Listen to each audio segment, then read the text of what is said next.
Welcome back. Hopefully, this far into the book, you're enjoying it. You're meditating on the philosophies of it, even if it's hard to interpret, it's hard to understand, even if you have a little bit of, I don't know, you have a lot of surface stuff kind of bringing up in your past, kind of being faced forward. You have to deal with that. We all have it. Even when I read, things come up that my parents ingrained in me, or the television, the media, the school system ingrained in us to what believe. See, that's what I mean. You have to be completely honest with yourself. Because once we're aware of this, that's when we can change it. That's when change really happens. So, without further ado, let's continue on to chapter 7. And chapter 7 is gratitude. Now, this is by far my favorite chapter in this entire book. If I have to pick out a chapter, a premier chapter out of this book, this is the chapter. I read this chapter over and over and over again. It's so much power within this chapter. I mean, I almost could read the entire chapter to you, but there's so much power in this chapter. I know I'm saying that word over and over and over, but gratitude is powerful, and it's something that we all need to get better at and better with. Like we always been doing, on top of this chapter, write principle number 4. So this is principle number 4 in the science of getting rich, and it is gratitude.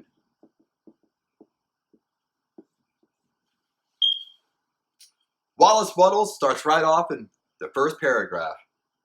The illustrations given in the last chapter will have conveyed to you the fact that the first step towards getting rich is to convey the idea of your wants to the formless substance. Let me read that one more time. The illustrations given in the last chapter will have conveyed to you the fact that the first step towards riches is to convey the idea of your wants to the formless substance. And he continues at the end of the page. He says, first, you believe there is one intelligent substance from which all things proceed. Secondly, you believe that this substance gives you everything you desire. And thirdly, you relate yourself to it through a feeling of deep and profound gratitude. This is where gratitude comes in. Listen, the third step, you relate yourself to it through a deep feeling of profound gratitude. You're grateful for it. I'm going to continue on. I have a lot to say. Many people who order their lives rightly in all other ways are kept in poverty. Listen to this. Many people who order their lives rightly in all other ways are kept in poverty by their lack of gratitude. Wow, they're kept in poverty by their lack of gratitude. Having received one gift from God, they cut the wires which connect themselves with Him by failing to make acknowledgement. You see, gratitude is really a law of the universe. I mean, are you really grateful? Are you? And this is why I read this chapter over and over and over again. Because our society, I just know with me and observing thousands of people and talking to thousands upon thousands of people, people whine and complain all day long. Complaining about something, someone, some circumstance, something externally to them. Just whining and complaining all day long. Or talking about what they don't like all day long. See, what are they really doing? Let me put it to you. What are you really doing deep down when you're complaining about something? Are you really grateful for it? See, you can't complain and come back and say, I'm grateful. Because when you're complaining, what you're really doing deep down, without even saying it, what you're really doing is you're not grateful. You're ungrateful. Because as we complain, that's exactly what's happening. We're ungrateful. And this is what Wattles means when he says, having received one gift from God, they cut the wires which connect them with Him by failing to make acknowledgement. See, we should be making acknowledgement all the time how thankful we are. I mean, I can't say this enough. He continues, when good things come to us, the more grateful we fix our mind on the supreme power. The more good things we will receive. Listen, I'll read this one more time. When good things come to us, the more gratefully we fix our mind on the supreme power, the more good things we will receive, and the more rapidly they will come. The reason for this is simply that the mental attitude of gratitude draws the mind closer in touch with the source from which the blessings come. I mean, having a grateful heart, a grateful mind constantly, getting up in the morning and saying how grateful you are for everything, how thankful you are, no matter if it's manifested in your life or not. Listen to the next paragraph. If it is a new thought to you that gratitude brings your whole mind into closer harmony with the creative energies of the universe, he's talking about universal law, consider it well, and you will see that it is true. The good things you already possess have come to you because of certain laws. Listen to this. The good things that you possess right now in your life has come to you because of certain laws. Because of certain things that you're doing, even if you're aware of it or not aware of it.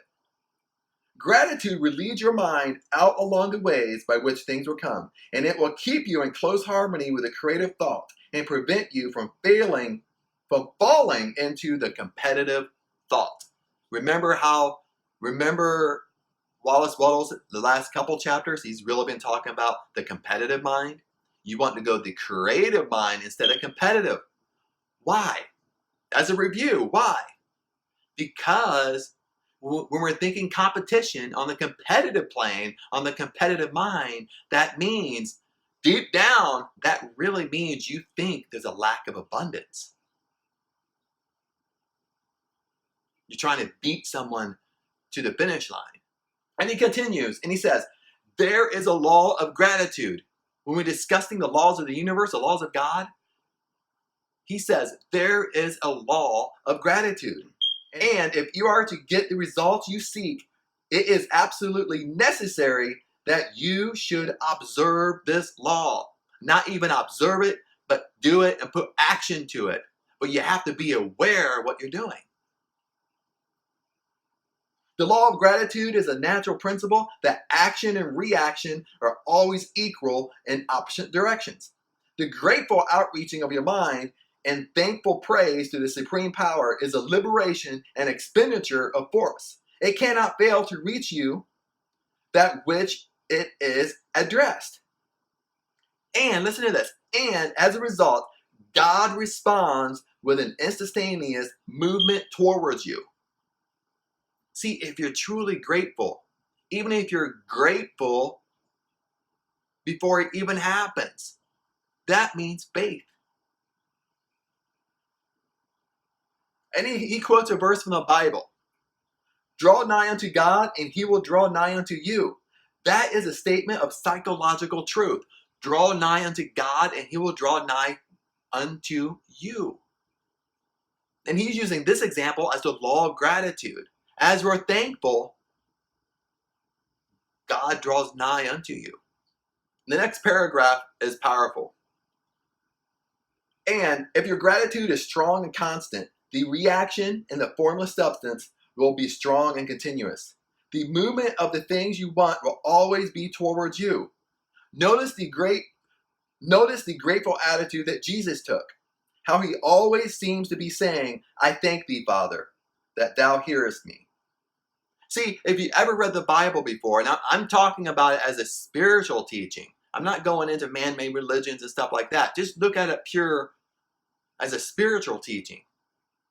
And he says, take notice in the New Testament that Jesus was always saying and stating, I thank thee, Father, that thou hearest me. He was always thanking God. He was always thanking his Father with everything he was doing. You cannot exercise much power without a gratitude, because it is gratitude that keeps you connected with that power. Listen to this. You cannot exercise much power without gratitude, because it is gratitude that keeps you connected to that power. The moment you permit your mind to dwell with displeasure upon things as they are, you begin to lose ground. See, this is what I was saying in the beginning. The moment you permit your mind to dwell on displeasure, you're complaining, you're whining, whatever it may be, upon things as they are, you begin to lose ground. You fix your attention upon the common, the poor, and the swindled, and the mean, and your mind takes the form of these things. Listen to this. And your mind takes the form of these things. See, as you complain, as you criticize, as you constantly state something you don't like, your mind takes the form of these things. Your thoughts take the form of these things. What did we learn in the previous chapters upon thought? Principle number 1. As you think, it moves towards that image and reality. As you're ungrateful, you're thinking ungrateful thoughts. What is he saying? Your mind takes the form of these things. You will then transmit these forms or mental images to the formless. Thus, the common, the poor, and the swindled, and the mean will come to you. As you thinking, see, this is where people miss it. As you criticizing, as you're talking about things you don't like, as you're complaining, you're attracting those things right in your life. That's what you're getting, because that's what you're thinking and constantly saying. Then on top of that, you're ungrateful for it. To prevent your mind to dwell upon the inferior is to become inferior. Listen to this. To permit your mind to dwell upon the inferior is to become inferior, and to surround yourself with inferior things. On the other hand, take note, to fix your attention on the best is to surround yourself with the best and become the best. The creative power within us makes us into the image of that to which we give our attention. Listen, this is deep. This is powerful. This chapter is powerful, almost every single paragraph. The creative power within us makes us into the image of that to which we give our attention. We are thinking substance. We are a thinking substance. And thinking substance always takes form of that which it thinks about. What are you thinking today? I mean, is this chapter really resonating with you? I know with me, this is my favorite chapter. Most of the time when I read this book, I read a chapter, I always go back and reread the chapter on gratitude. The grateful mind is constantly fixed upon the best. Listen to this. The grateful mind is constantly fixed upon the best.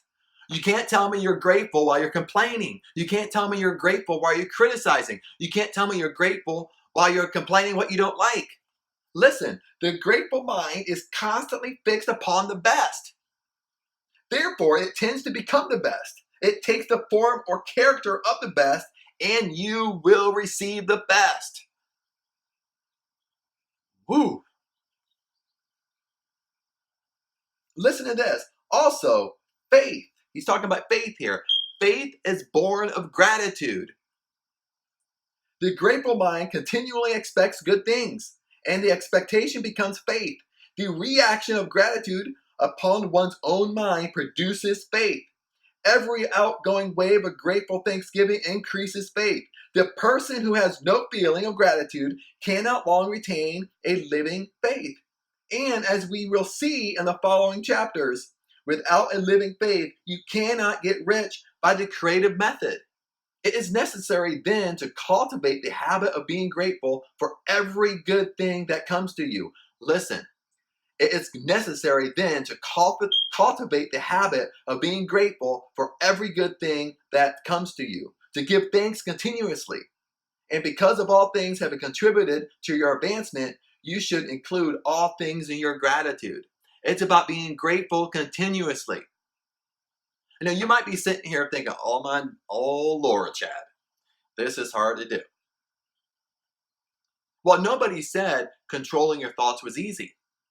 See, right now, you're just letting your thoughts wander all day long. You're thinking no matter if you're aware of it or not. What are you constantly thinking about? Most of the time, as we become adults in adulthood, and sometimes we have bad things happen to us, things that we don't like, we drift down that road of just negative thoughts all the time. We're always thinking, listen to this. If you observe people, observe what they're saying, observe conversations, even if you walk by somebody, you just pick up really fast what they're talking about. That doesn't mean you're eavesdropping. You just pick up really fast what they're talking about. Listen to this. Most people are always doing a few things. They're always complaining about something or someone, some event, or something that happened to them. They're complaining about what they don't like. Or they're criticizing. Those are the three top things that people are doing that fill their minds with all day long. And no wonder that's exactly what comes to them. And this is a strong paragraph. I'm going to read it. And he really means, I don't want to read the three paragraphs that relate to it. He goes into examples on page 49. And he goes into examples that people start complaining about big companies, big corporations, that they take advantage of people, that they hate them. That's what he's talking about. And if you read the chapter, you know exactly what I'm talking about. And it's the last chapter.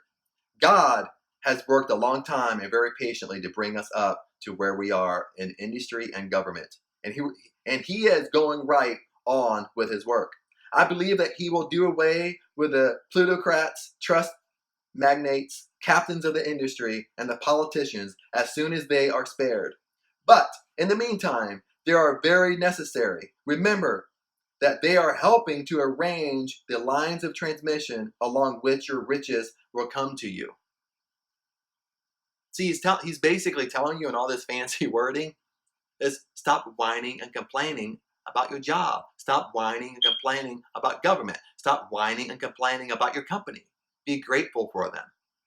Be grateful for them that you have a job and you have an income that supports yourself, supports your family. And it's putting you in the direction of achieving your dreams. Be grateful. Be grateful to them. This will bring you into a harmonious relationship with the good in everything, and in the good in everything will move towards you. I'll read it one more time. Be grateful to them. This will bring you into a harmonious relationship with the good in everything, and the good in everything will move towards you.